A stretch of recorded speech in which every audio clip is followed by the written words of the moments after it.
And the lawyers are giving closing arguments in the Brian Walshe murder trial. The Massachusetts man admits to moving his wife's body but denies killing her. Yesterday, Walshe chose not to testify, and the defense rested without calling any witnesses. Now the jury could start deliberating as soon as today. ABC's Andrew Dymburt's here with more on that. Hi, Andrew. What's the latest from court?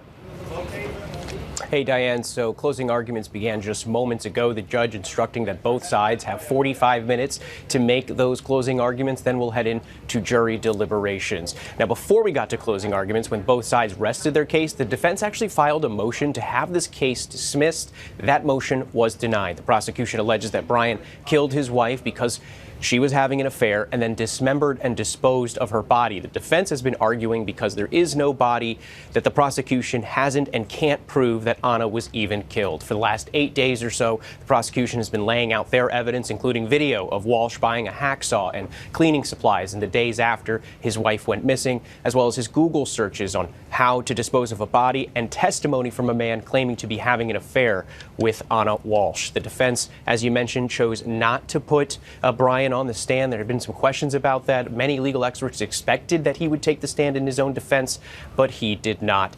What we're expecting from closing arguments as they're happening right now is for the defense, they're asking the jury that key question. How can you convict Brian Walshe of a murder if you don't really know that a murder even took place? For the prosecution, when we hear from them in about a half hour or so, we're expected for them to lay out that circumstantial evidence, say that it's circumstantial, but taking it in its totality, it's overwhelming. That's what they'll be trying to convince a jury. Andrew, how tricky is this going to be for the defense in closing arguments, given in opening statements they sort of laid the groundwork and gave the expectation that Brian Walshe would testify and explain why he got spooked when he says he woke up to his wife dead and why he moved her body and misled police and so on.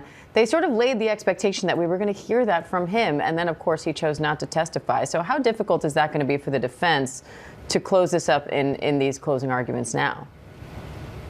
That is the key argument here in closing arguments for both the defense and the prosecution. How much stock will the jury take into account that Brian Walshe did not take the stand in his own defense? Because as our legal experts have pointed out many times, that he's really the only one that could speak to why he panicked, as he says, and disposed of this body even though he did not kill his wife. And the other question is, how much stock will the jury take into the account or factor in that there is no body in this case, because that's the defense's argument. There's no body. You can't prove beyond a reasonable doubt. The prosecution can't prove beyond a reasonable doubt that Anna Walshe was even murdered. So those are the two big questions today in closing arguments before we head to jury deliberations. By the way, the only charge he's facing in this trial is first-degree murder. So if convicted, he will serve a mandatory life sentence behind bars, Diane. All right. And of course, it is his right not to testify in his own defense, and the jury's not supposed to hold that against him. But it could make closing arguments a little more complicated for the defense today. Andrew, thank you.